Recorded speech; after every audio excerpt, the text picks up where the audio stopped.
8 ते 10 नोव्हेंबर या कालावधीत शासकीय आश्रमशाळा हर्षी येथे प्रकल्पस्तरीय क्रीडा स्पर्धेचं आयोजन करण्यात आलं। यात हर्षी केंद्रानं 483 गुणांसह अव्वल स्थान पटकावलं। विजेत्या संघांना ट्रॉफी व प्रमाणपत्र तसंच पदके प्रदान करण्यात आली। या स्पर्धेसाठी वसंतपूर व हर्षी केंद्रांमधून तब्बल 650 खेळाडूंनी सहभाग नोंदवला। 3 दिवस विविध सांघिक व वैयक्तिक क्रीडा प्रकार उत्साहात पार पडले।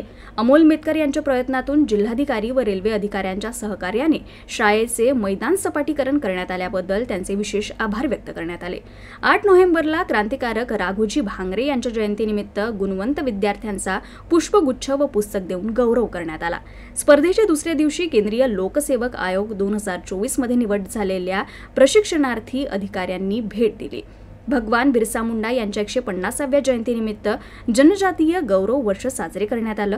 या निमित्तानं विज्ञान व कला प्रदर्शनीचं आयोजन करण्यात आलं। 10 नोव्हेंबरला बक्षीस वितरण सोहळा मोठ्या उत्साहात पार पडला। प्रमुख अतिथी डॉक्टर सुनील बारसे यांनी जिद्दीच्या जोरावर यश प्राप्त होते असे सांगत विद्यार्थ्यांना प्रेरित केलं। अध्यक्षीय भाषणात अमोल मेतकर यांनी खेळासोबत अभ्यासाकडेही लक्ष द्यावे असा संदेश दिला व विभाग स्तरासाठी खेळाडूंना शुभेच्छा दिल्या। हर्षी केंद्रानं 883 गुणांसह अव्वल स्थान तर वसंतपूर केंद्रानं 333 गुणांसह द्वितीय स्थान पटकावलं। विजेत्या संघांना ट्रॉफी व प्रमाणपत्र तसंच वैयक्तिक विजेत्यांना पदक प्रदान करण्यात आली।